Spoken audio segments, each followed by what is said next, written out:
Hi. So the title of this podcast is "Be Careful If You're 50 Plus with Children."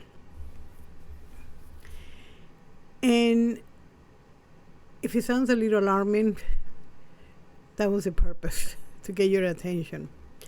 If you are 50, it could be even younger, but if you're 50 and you have adult children, be careful. And then I'm going to talk about, Sherry talks about quitting smoking. Okay? And I'll give you some very helpful,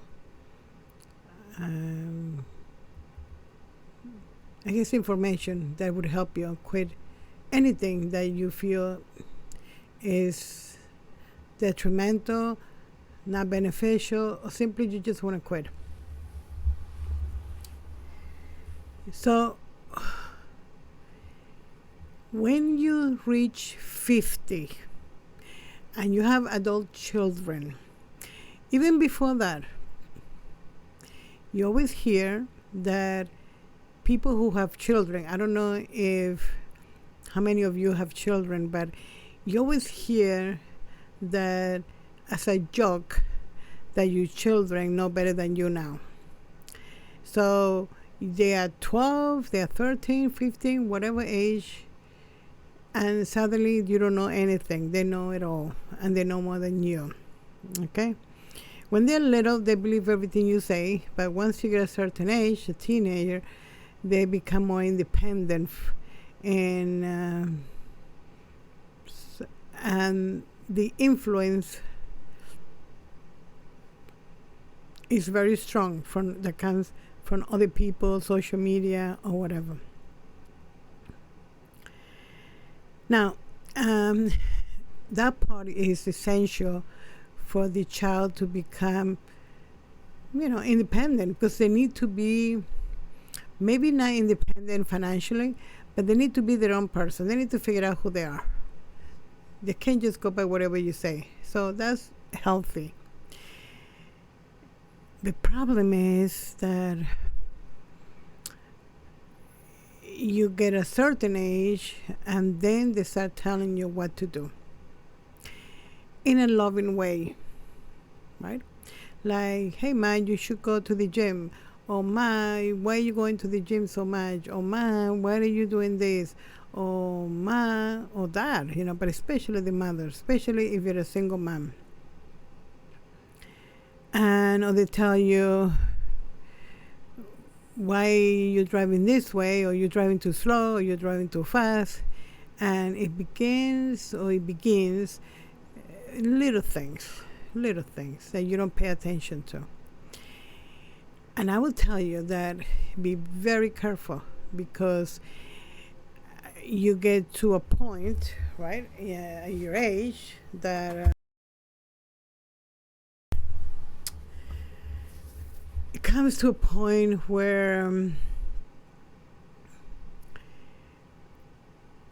little by little they start telling you more and more and more, and you don't say anything because it's your child, but you want to say it, and then you start to get physically not feeling well, sick.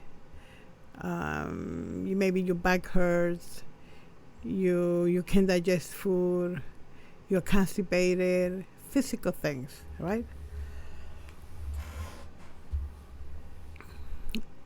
And then when you finally you realize what is happening, and you want them to leave you the fuck alone, and now it becomes a big fight.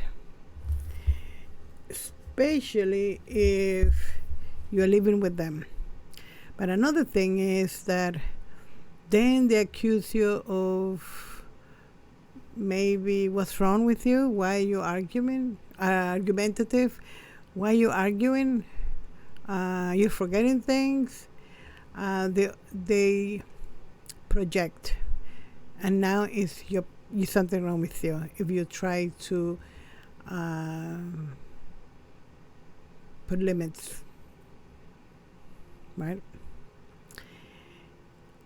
So I'm going to tell you a quick story because I don't need to say any more. All I need to say is this: be careful when you call your son or you call your daughter that, can you take me to the market? I'm afraid to drive. Maybe you had an accident and you're afraid now. And then, or you just want to be with your daughter and your son and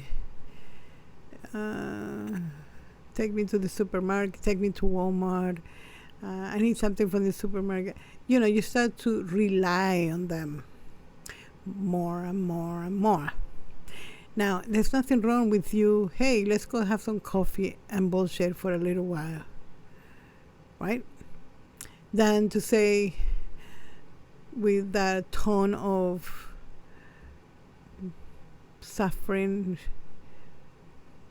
can you go to the supermarket? Can you take me to the doctor? I need to go this. I need to do. Oh, that's what I'm talking about. So this is a lady, a client, who told me about her mother. Now, she's been working with me for a while, so she was really aware of, she was very aware. Once you start working with me, you become more and more aware of what is happening, or things that you didn't pay attention before.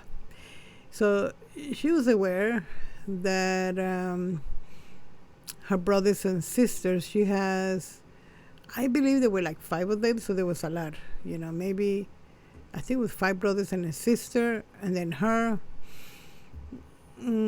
Yes, it was a lot. So she told me her mother didn't feel well. Actually, her mother lived with a brother that he was single, and they were fine. But then something happened. She wasn't feeling well, blah, blah, blah. And her brothers and sister these made decisions for the mother, okay? They made decisions for the mother.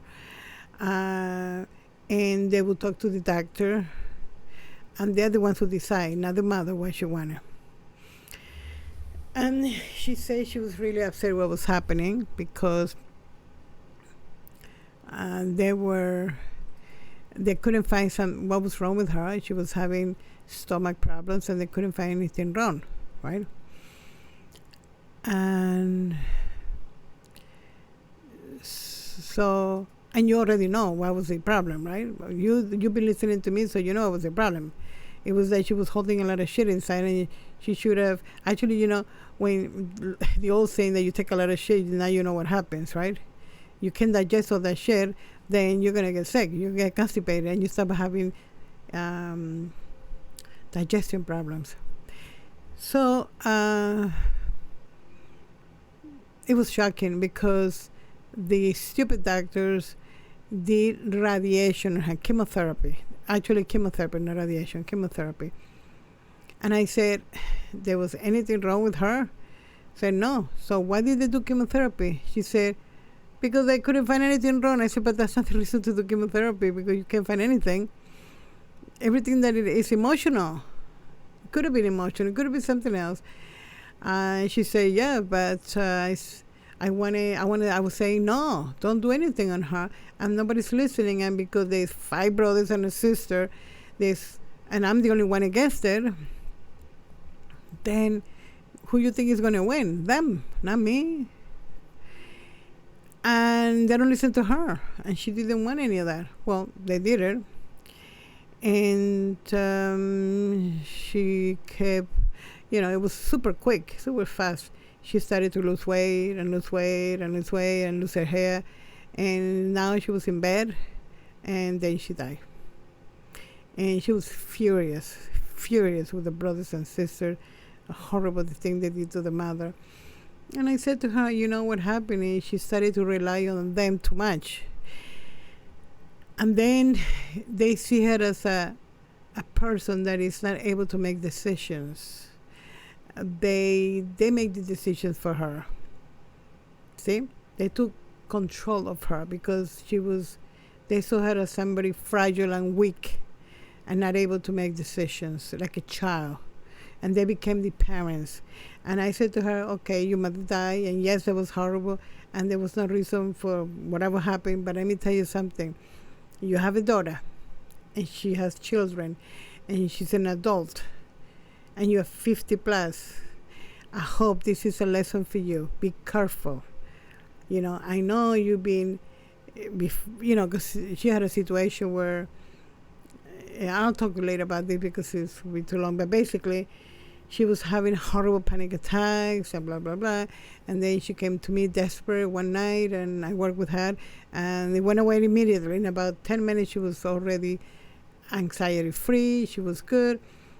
And she didn't get it again, the anxiety, because I teach, listen, anxiety and any anxiety, any pain, physical pain is a signal. So I teach how to not follow the signal, okay? Pain is once. It's supposed to stay maybe a second, right? The palpitations, your heart palpitates, right? It's pam, pam, pam, pam. Well, this pam, the pain should have gone by then. The reason you continue to feel pain is because you concentrate on the pain. And that is called following the signal. The signal is the pain, but you get stuck on following the signal, and that's why the signal stays. And the same thing with anxiety, and the same thing with anything, So, and then it becomes chronic, where the body, you teach your body that when you see, you teach your body everything. When I go to check my mail, I get palpitations. So now every time you go see the mail, you get palpitations. But why? Because the body now is taught, the body consciousness is about repetition. It's about memory. You understand? So when you smoke, and you smoke every day at 7 in the morning, you're teaching your body repetition. We're going to do this every morning at 7 o'clock. Well, you wake up, and at 7 o'clock, the body wants a cigarette. And people call it addiction, but it's not. It's you teaching your body to, you're teaching in habits. It's a habit. So every time you get up in the morning, the first thing you do is have a cigarette and coffee. Why? Did you ever ask why? Why I get up and I feel like having a cigarette and coffee? Did you ever pause and say, wait, do I really want the cigarette? Do I really want the coffee? It's boring.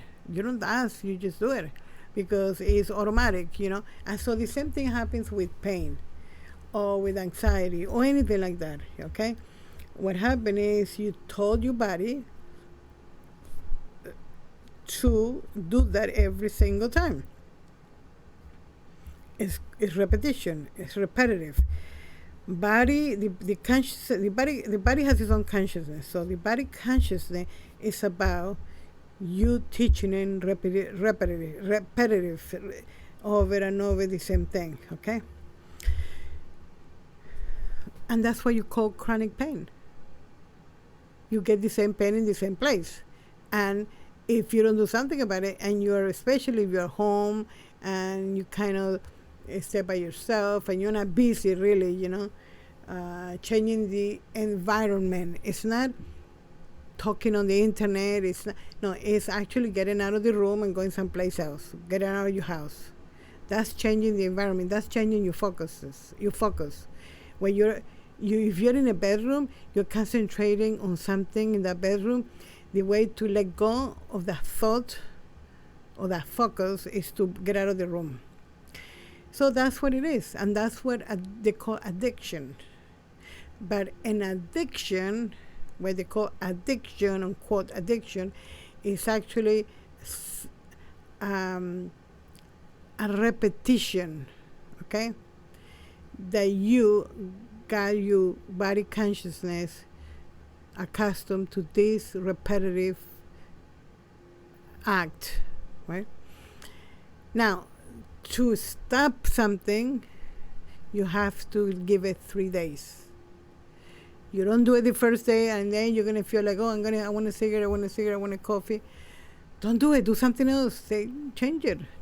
Don't say no, because you never, never, never say no. Never go against it. You simply, I can show you how to give up, not just cigarettes, anything. A thought.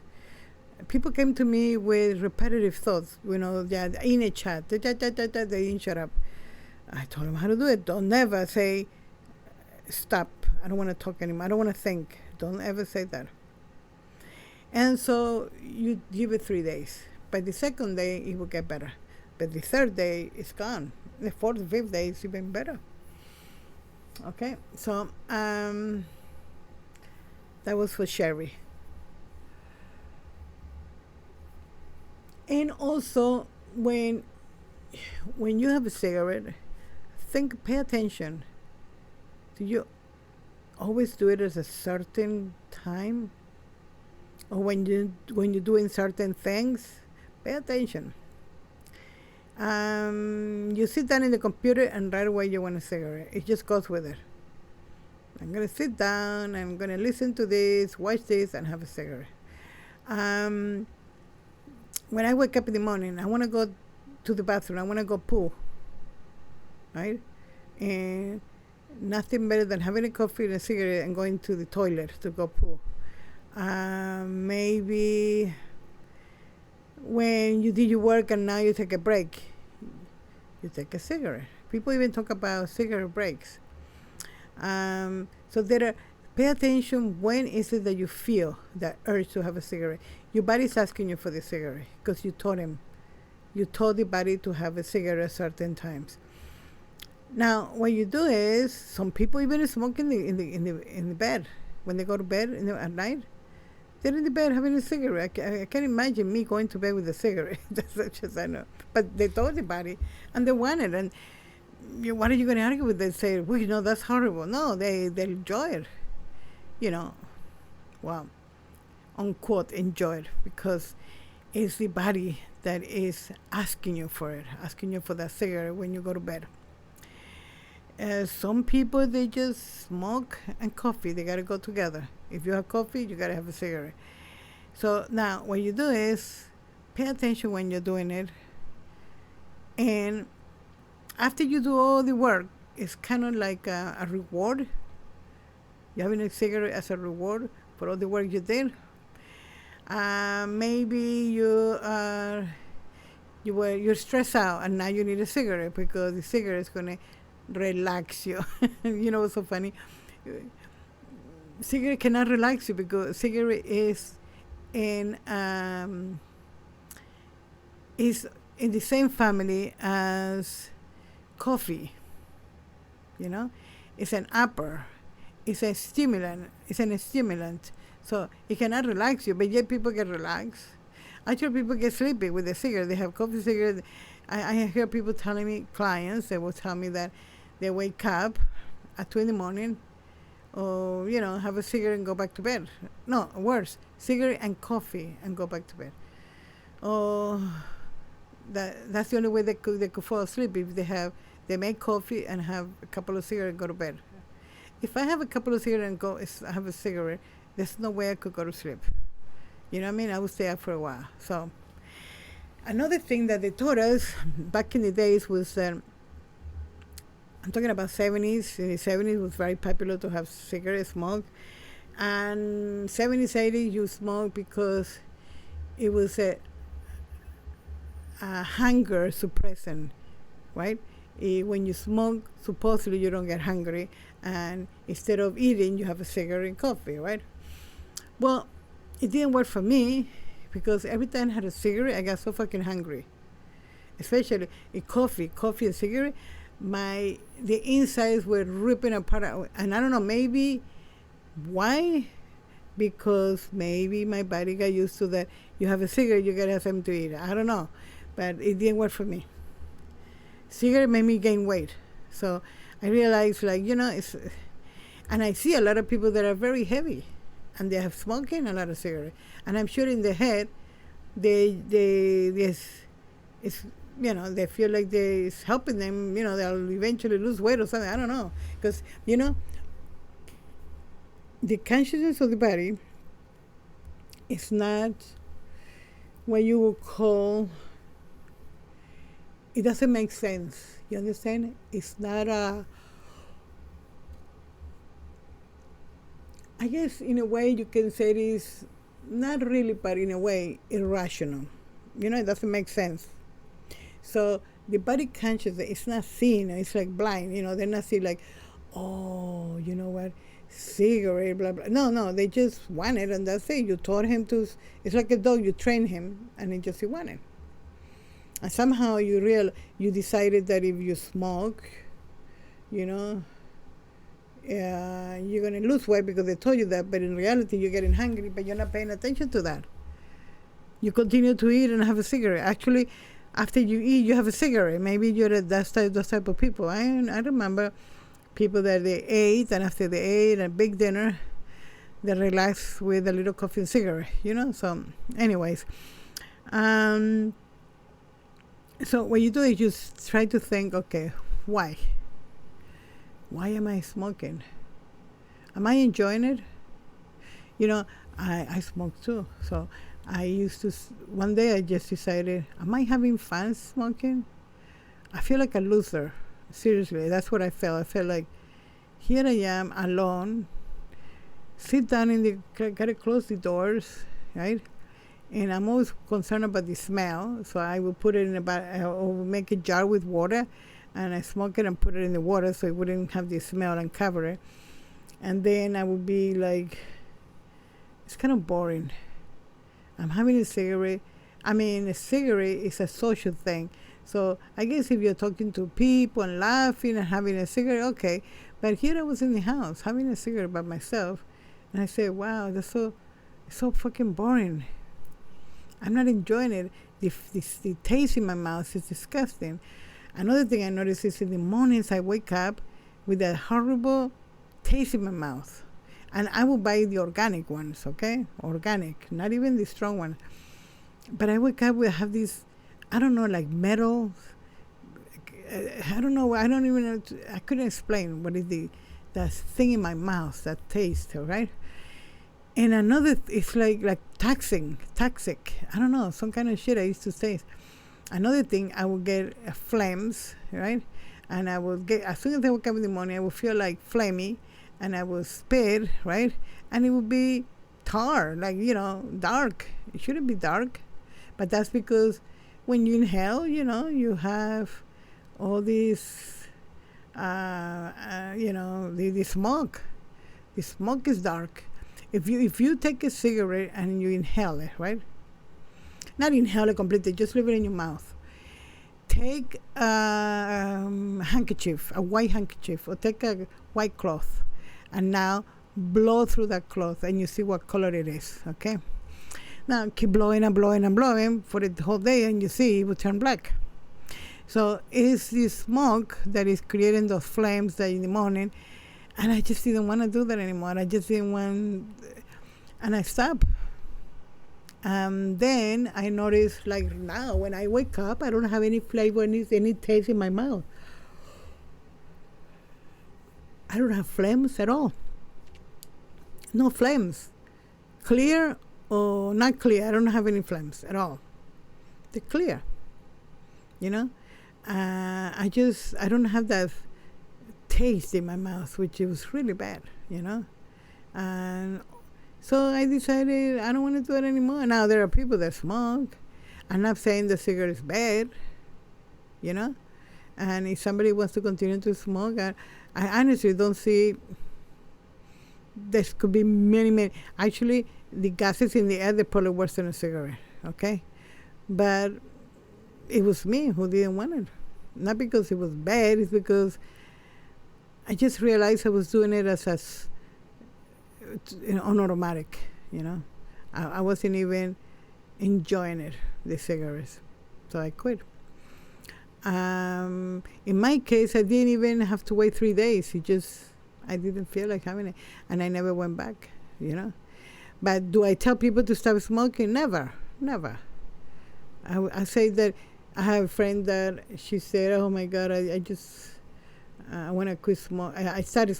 She didn't smoke for, I know her for over 30 years, and she never smoked.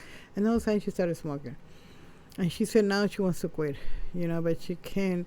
She just, blah blah blah blah. And I said, light up a cigarette and fucking enjoy it, like really enjoy it. Don't have a little puff and then throw it away. Don't do that. Don't have a few puffs and throw the cigarette away, I said to her.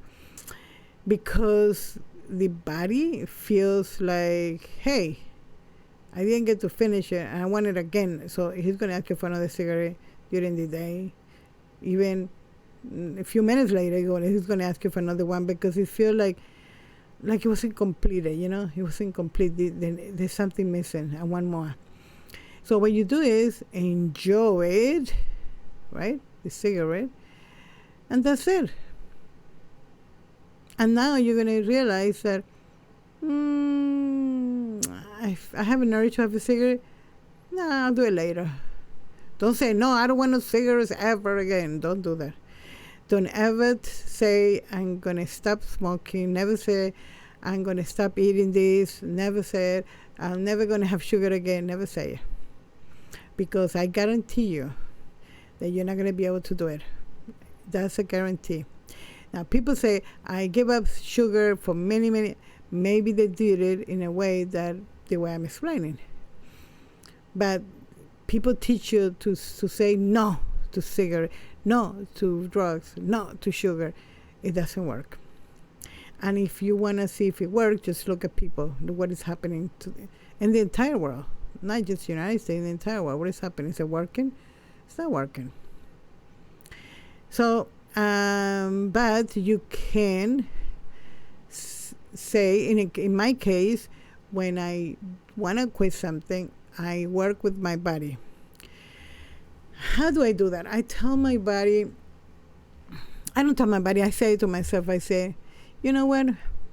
I don't feel like having a cigarette. It's kind of boring. I don't know, the smell, it's kind of boring. Ice cream was one of my favorites. I would say, nah, I don't know, I feel like it's boring. I already know every flavor in the world. It's just boring. That's the way I talk. I said, let's say pizza. Nah, I don't know. I had so much pizza in my whole life. It's just boring. I do that. And then my body goes like, okay, I guess it is boring. I don't know, we'll stop. And it is boring. So my body doesn't fight me. But if I tell my body, we're never going to have ice cream ever again. Oh, man, I run in a few minutes, in an hour, I have a desire to have a fucking ice cream. I have to run to the supermarket and buy me, like, I don't know, a whole gallon of ice cream. So it's the same thing with exercise. I couldn't say, well, tomorrow I'm going to get up and do exercise. It didn't work. I have to, don't say anything. In the morning when I get up, I may believe that I'm dusting my bicycle. I'm just dusting it. Let me see how it feels when I sit. Oh, it feels good. Let me pedal a little bit, and then before I'm pedaling for half an hour. Because my body's like, you don't want to do exercise, boring. You know what I mean? No, I'm not going there. It's tiring. Your body's going to hurt. You're not going to lose anyway. How boring, blah, blah, blah. It's going to give me all the excuses why I shouldn't go on the bicycle. Okay? Anyway, so yeah, that's I can do a video that explains step by step how to give up anything. But I think I gave you everything. I mean, whatever I gave you is very good. Just pay attention to what I said and you follow that and you see that it works, But anyways, as always, very appreciative of all of you that are watching me and leaving a message and, just interacting with me on these videos. Bye.